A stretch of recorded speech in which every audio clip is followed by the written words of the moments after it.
Yeah, so I kind of chart the influence of utilitarian thinking of economic science really diverts with the Wall Street crash and the Great Depression, and you see the development of what I call in the book two kind of strands of kind of anti-utilitarian thinking, but two strands that still incorporate the utilitarian ideas into their thought. So one is Keynes's model, which takes the kind of majoritarian aspect of utilitarian thinking and places it at the center.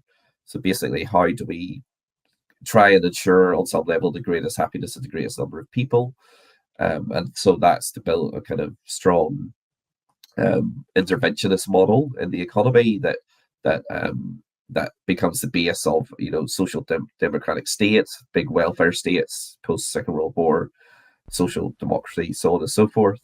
And on the other hand, there's a kind of Hayekian, Friedrich Hayek-inspired anti-utilitarianism, which takes the individual aspect of utilitarianism over the individual over the majority and situates that at the heart of a kind of philosophy of society. And these two anti-utilitarian stances are kind of in competition through the kind of mid-20th century. The Keynesian model is kind of winning until the 1970s and the kind of economic and social crises of the 1970s, where then the neoliberal form of utilitarianism emerges kind of victorious and becomes the kind of basis of a new kind of hegemonic bloc politically through people like Reagan and Thatcher, and economically through the kind of ideas of institutions like the IMF and the World Bank and so on and so forth. And this becomes the kind of governing logic of the world that we now inhabit. Yeah, and in its I guess foundational piece for neoliberalism there, how neoliberalism wins out over the Keynesian model. It's somewhat of like asymmetrical warfare. I mean, we'll talk about it in like the context of why can the Republicans discipline their or have more ideological consistency among their fringe members, where it's a bit of a hodgepodge and difficult for the left to use its leverage within the context of the Democratic Party. It's because, well, on that side, they're all in agreement, like industry, capital, business. That's what we're going to side with, and so it make the neoliberalism winning out over Keynesian majoritarian economics is kind of the same argument, which is that, well, you might want to lead with something stronger as opposed to playing on their turf. Yeah, that's a really interesting point, and I think that and I can identify that in the book, and many other scholars have, is that the kind of left that we encounter now, and I think that's a really perceptive point, is that the right are extremely kind of elite. On some level, they are unified. You're right, all around the kind of certain way that society should be function, and it's one that we deeply should challenge, and it's deeply problematic. But part of the problem for the left is that from the 1990s onwards, particularly in the US and in places like the UK and parts of Europe, is that the left embrace neoliberalism. Neoliberalism is the kind of heart of Bill Clinton's project. Same with Tony Blair in the UK, where I'm based in New Zealand. Actually, in the 1980s, it's a left-wing government that implements what is called here is the Rogernomics, named after the finance minister. But it was a neoliberal revolution of the economy and society, led by a left-wing government. And what this really did is kind of splinter the left. And Nancy Fraser, the kind of Marxist philosopher, she calls what emerges in the 1990s as a kind of progressive neoliberalism. So it's a neoliberalism that embraces kind of social liberalism, kind of certain it embraces kind of social forms of liberation, from kind of certain forms of rights and so on and so forth. But at the heart of it, it deeply embraces a kind of economic model of neoliberalism.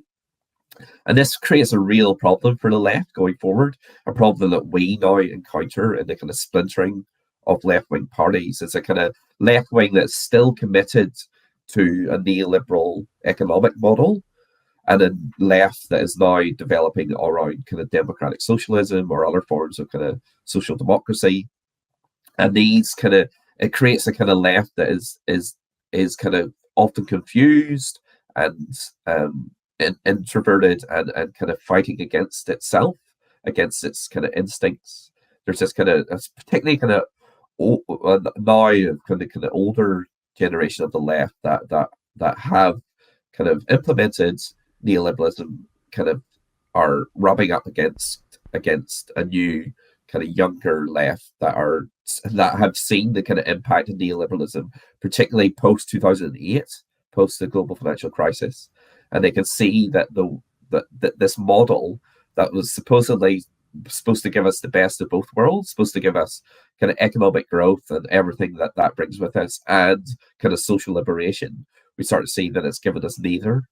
And the left are deeply conflicted on that in a way that the right aren't. And oftentimes we'll talk about that as institutionalism, right? There is still segments of people on left of center parties that I think like borderline fetishize our institutions at the expense of making people's lives better. How does that fit into your thesis here?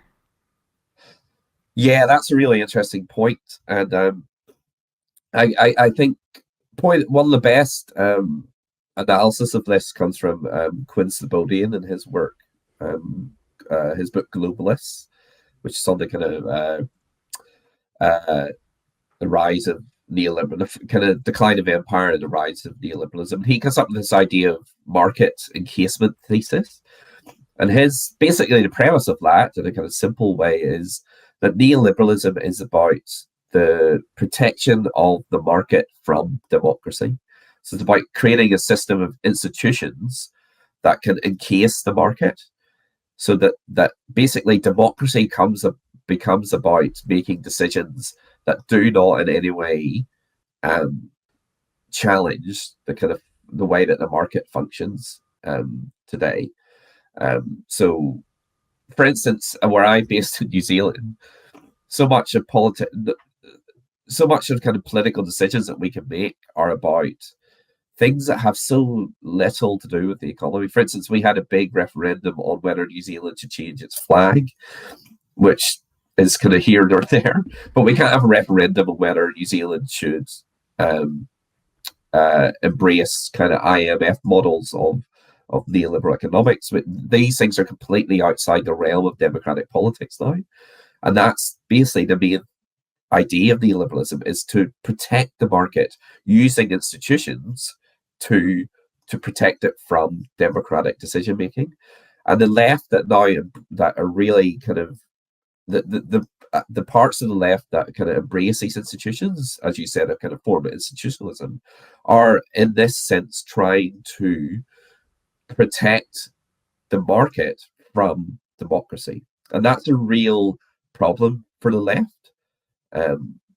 We've seen recently, of course, in the last few years, the kind of anti-democratic aspects of the right, which are kind of often violent and kind of nihilistic, and play out on our kind of TV screens. And these kind of we even just in the last week or so, we've seen Brazil with the kind of storming of their Congress and so on and so forth. We can see kind of anti-democracy in those acts, but the left kind of anti-democracy is a lot more kind of insipid and a lot more subtle. But it's exactly based in that kind of institutionalism that you identify. And I think that's a real problem for the left. As you said, we put more faith in these institutions than we do in the idea of trying to make people's lives better. And I think that is a kind of conflict that we're going to have to overcome on the left. We're going to have to flip that around and actually see these institutions as part of the problem.